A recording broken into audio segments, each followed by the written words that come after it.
Go ahead and present your lecture. Okay. So I will just follow this plan. I will not bother you with all of this.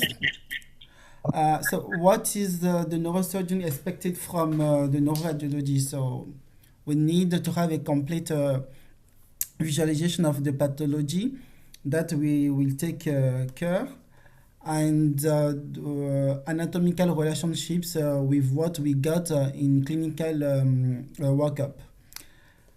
Also, before we go to surgery, we need to have an radiological confirmation. It is not the sometimes we need to go more than radiological confirmation. We need to operate because we need to go beyond radiological expectation. But most important is that surgical planning is the motto of the surgeon. If you don't plan your flight, you cannot take off and land it well. So we need to plan our surgical and for that a precise anatomical data is required. Also, nowadays with the innovative technology that we have, image guidance and real-time intraoperative support is the common is the common habitude that we use nowadays in neurosurgery. As well, we need also to collaborate with neuroradiology because after surgery we need a good follow-up to see what we do for our patient. So technical requirement, it is mandatory from neuroradiologists. We need adequate image resolution, multimodal imaging such as MRI, CT scan, and advanced sequence. I will not teach you your your specialty, your work. Globally, we use ultrasound, computed CT, and MRI, and we need sagittal plan, coronal plan, and as well axial plane, even if for MRI and for CT scan. But most important, the lesion should be characterized clearly. The location on the brain, critical anatomical relationships to the eloquent area, because I work on awake mapping, awake surgery. So that is one of the field that I am working on. So we take so much care about eloquent area. So we need to have a good multimodal imaging to planify that very well and to know what we're gonna do for the patient. As well, to be able to also have an idea for the differential diagnosis. But it is our duty to try to confirm that with what we got in a clinical workup. As well, also, we need the neuroradiologists to tell us clearly the limitation, because sometimes you can give us a report and you were not able to confirm or to make a clear conclusion. So it is normal sometimes for some cases this to report the limitation on your report. So the clinical application of the brain imaging is that we prefer to have a CT scan for some condition like hemorrhage, or fracture in traumatic cases. As well, for MRI, we need it is better for tumor, for things like demyelinization, neurodegenerative disease. Angiography helps us to analyze well, the blood vessel anomaly, like AVM, aneurysm, and the fistula. And the ultrasound is for the neonatal brain imaging. But nowadays, I use ultrasound per-operatively, which it is cheap for us in, in low-mid-income country. We don't sometimes, if we don't have neural navigation, which it is on a tools which is very cost, we can use ultrasound. And why not, we can also go to see a little bit to our colleague radiologists which do ultrasound, to have some skills that we can use in operative in operate room.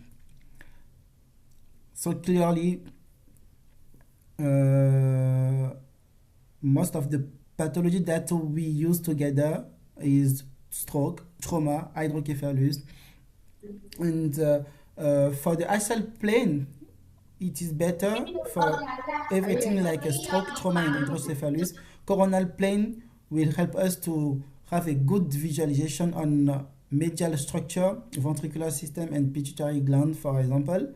And sagittal plane, it is everything like a middle structure like corpus callosum, brainstem, and pineal gland that help us well to visualize very well what we want to see in imaging. So beyond the report, this it is where we have to go in Africa. It is that we need to have direct image access studies like a PAC system. I don't know if in Nigeria this system is already set. I don't know. That in real time, the neurosurgeon could have access directly when the patient is still in the machine to the studies, and if we need more, we can ask to the neuroradiologist to do more.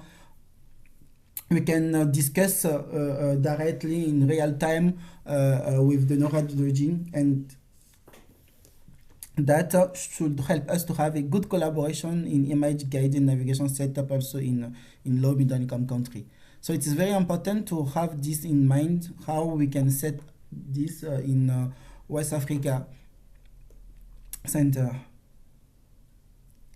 So like I told you, what we are expecting most, it is that intracranial hemorrhage location, volume, the volume of the hemorrhage, the mass effects. It is this. I will not tell you that, you know very well what you have to give us in your report, which will help us to make a decision for a patient. So I will not bother you for that. You know, we can discuss about that further. And my take-home message is that neuroradiology is not ancillary to neurosurgery, but you are in integral market of the surgical success in neurosurgery. And together we optimize patient outcome through collaboration, communication, and we share expertise together. And also, something important is that we need also to have a meeting consultation for many conditions like neuro-oncology and neurovascular and the pituitary adenoma pathologies. It is very easy when we have a neuroradiology on board of this kind of multidisciplinary consultation. And thank you very much for your kind attention, and I am open for the discussion further.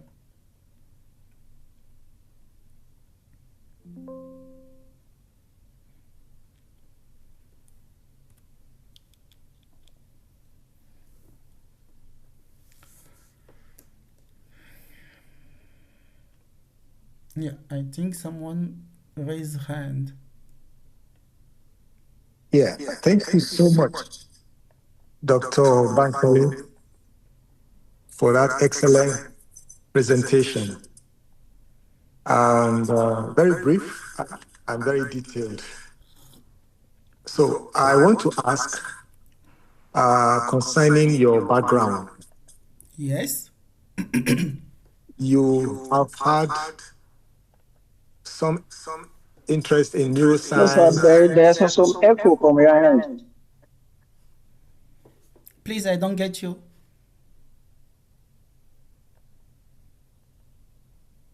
Hello?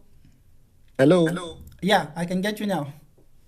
Okay. So I see that you are interested, you're doing a PhD, yes, in neuroscience or something. Yes, I'm doing a PhD. I'm in my second year of my PhD, but in the same moment I'm still working. So yeah. Okay. So what informed you to pursue a PhD program? Sincerely, I love so much research work, and I want to pursue it to continue academic. I want to have an academic, work also in university to become professor. Excellent. Thank you. Yeah. Let's have other questions. Please, what is the other question?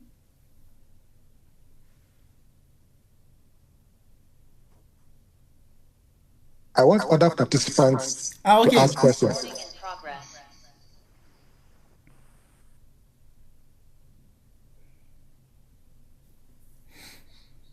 Dr. Echo, can you coordinate the questions from other members? Yes, Prof. Yeah.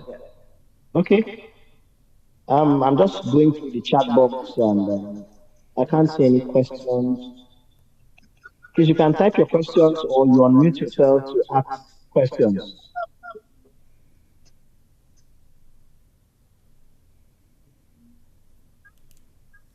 I hope you can hear me. No one. No.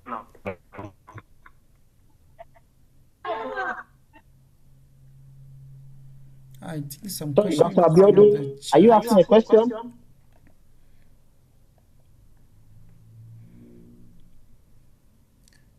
I saw some question on the chat.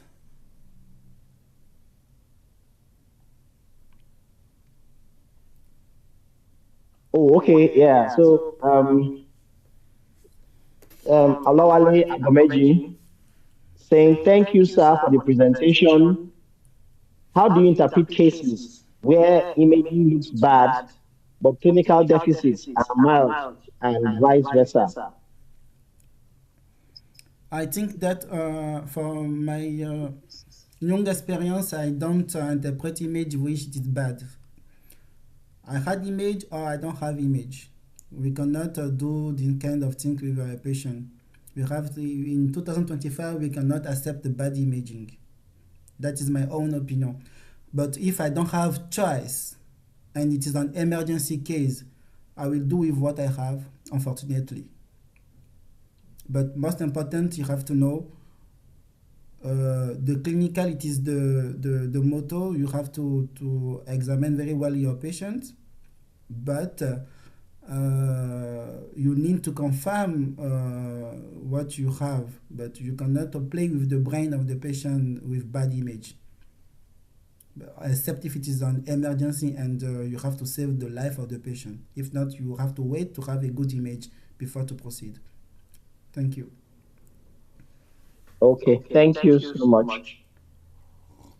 I don't think we have any questions again. You can unmute yourself. We have the next 3 minutes for questions, contributions. Yeah, good afternoon. Good evening. Good evening. Okay, good evening, sir.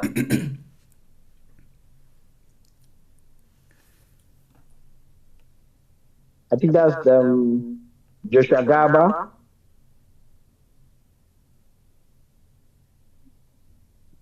Yeah, go ahead. I can hear Okay, you. please.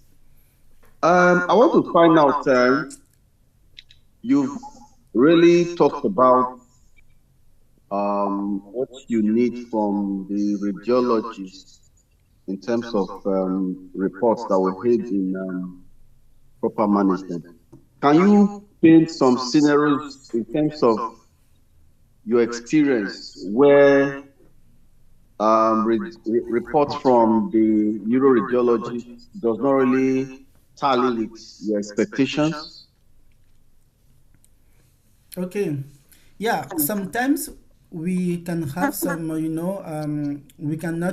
are not agree sometimes with the what neuroradiology report. But I think that in science, no one have the good answer. We need to collaborate together. So sometimes when I have this kind of scenario, I call my colleague neuroradiology and I discuss with him, and we sit together. We try to review together the image, and then we found a consensus about the report. So that's all time that I have this kind of challenge. I try to discuss, and sometimes I am right. Sometimes I'm not right because what the neuroradiology think it is true. But most of time in my field, I am right. But I do my best to don't frustrate my colleague, but try to discuss together and to find that's what I did. I don't know if I answer your question. Thank you. Okay, thank you so much. Anyone with questions? You can unmute and ask your questions. Okay, Dr. Uche, okay. Is that a question? I think your mic is unmuted.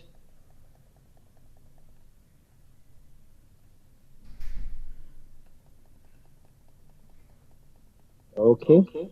I think in the absence of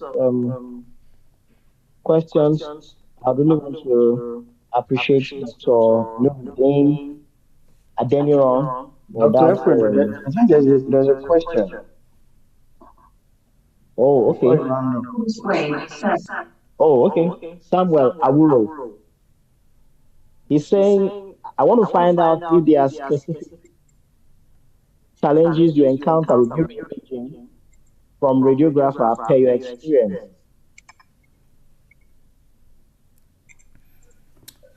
Sincerely, Hello, Dr. Nuruddin. the challenge that I can encounter is that maybe I don't get on time the image because the colleague of radiology is busy, because sometimes you have only one for the whole hospital. So yes, sometimes I can have this kind of challenge that I will not have my image that I ask on time. But I need also to understand that it is obviously, unfortunately, it's not the fault of my colleague neuroradiologist. So I try to keep patient.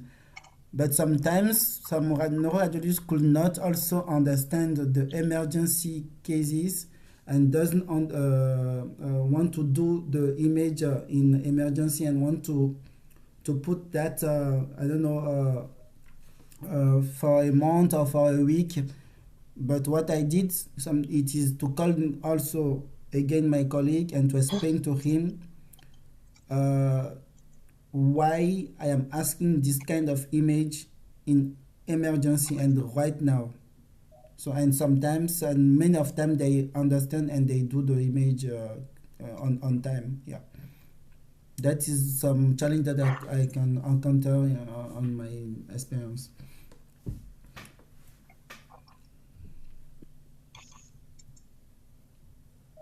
Okay, thank you.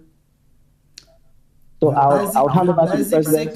The basic sequence that we usually use for neuroimaging, if it is for MRI, we need the sequence T1, sequence T2, sequence flare,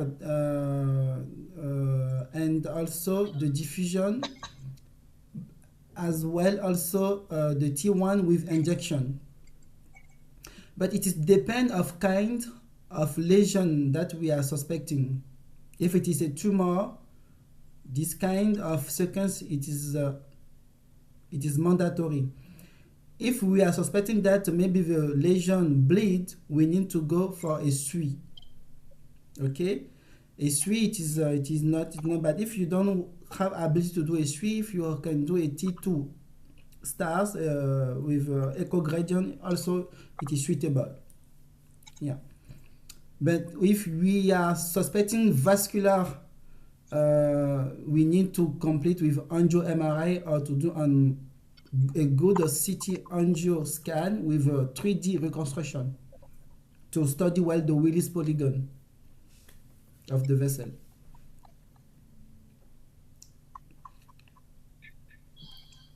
I think that, thank you for that answer. I think there's one more question from Professor Bole. Are there situations where you routinely rely more on intraoperative findings than on preoperative imaging, and what imaging improvements would change that? Okay, most important thing is that sometimes the image is not old. If you have an image that it is old, and like you have an image of March, and you are wanting to operate someone in September for some kind of tumor again, of lesion, but you might expect that the volume of lesion that the neuroradiology report for you in March, maybe on September, you will not find the same volume of lesion when you will open the brain. So most important is to do image very close to the date that you want to perform a surgery for some kind of tumor, because you know it is very big. We cannot say we cannot go in the detail of all of that right now. But most important is to have as much possible the image close to the date of surgery. But during the surgery, we have like intraoperative ultrasound that we use that guide us, you know, to have a boundary of the tumor with the brain, with the healthy brain, okay? And we have also neuronavigation that we use, you know. I have the chance to work in high-income countries, so we have everything. But I know in my home country of Benin that we don't have all these kind of things. I always recommend that to use an ultrasound operative that is very useful, you know, to map to the boundary of the tumor.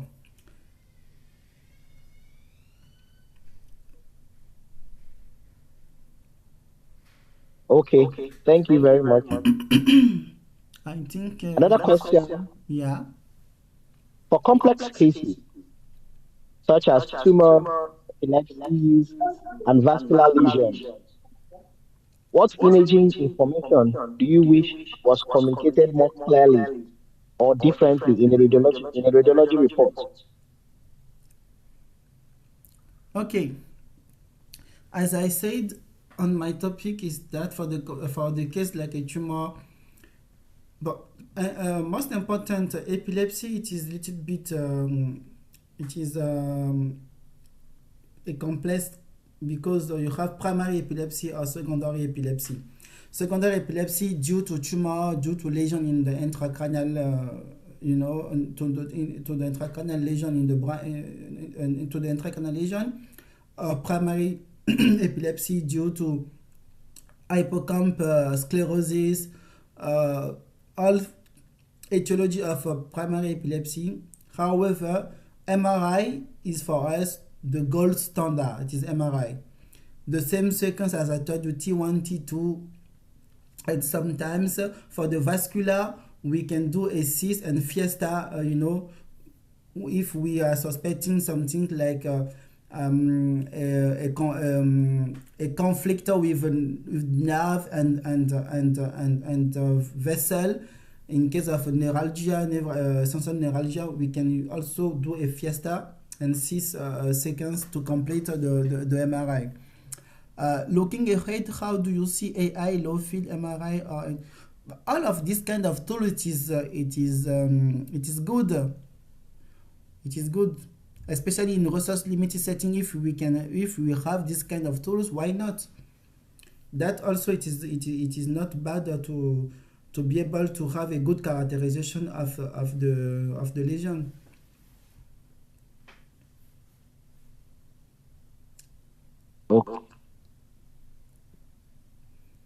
And Okay, thank for you. me, what I need also it is that you just need to tell me the location of the tumor, if vessel is around the tumor, if we have an edema, if we have a shift of the midline. This is kind of thing that I want to know also. It is important in your report. Okay, thank you. Thank you. The last question says, looking ahead, how do you see AI, low field MRI, or intraoperative imaging changing neurosurgical practice, especially in resource limited settings? Of course, it is mandatory nowadays to have an intraoperative imaging if we can. That of course it is change things, because you know what you are doing. That's why I say, even if we cannot have all of these tools that we are using in high income country, some intraoperative imaging like ultrasound is very very cheap and change the life of the neurosurgeon in OR nowadays. So it is very nice if we can have that, don't have an MRI per operative. Okay, so of course it is mandatory to have that. It is the gold standard nowadays to be able to be more as so much, I don't know how to say, precise with the brain. We don't joke with the brain, even if also for the spine cord, we don't have to joke with that. So we have to be more precise. Unfortunately, I know in low middle country or in the resource limited setting, we cannot have all these kind of tools, but with less that we have, we can do more. But we just need to work together with the neuroradiologists to help them to give us more information that we need before we go to operate room. And as well, AI low field MRI, it is something that could also change the gap nowadays in low resource setting. It's not bad if it is possible to have that in our setting. Why not? Thank you so much. Thank you so much. So over to the president of the association, Professor Godwin. Yeah, thank you very much, Dr. Bankole, for sharing your experiences with us. We will appreciate you so much for your time and for your efforts. I'm very impressed that you have this wide interest of clinical practice as well as academic interest. And I see that you have published widely, and we will look forward to collaborating with you, in your future research. Thank you so much. Thank you for your contributions. Thank you very much, Professor Ogbole. It is my pleasure, and I am very honored to be invited tonight, this evening, to share this with you. And I am open also for collaboration. Every time you need, don't hesitate to contact me. I will be happy to collaborate. Thank you. Thank you very much. Have a good evening. Have a good evening, everyone. Thank you very much. Merry Christmas. Thank to you for joining. all, and thank you Merry very much. Christmas. Thank you. Bye. Good night. Bye. Yeah. Thank you, everyone. Good night, everyone. Thank you. Bye.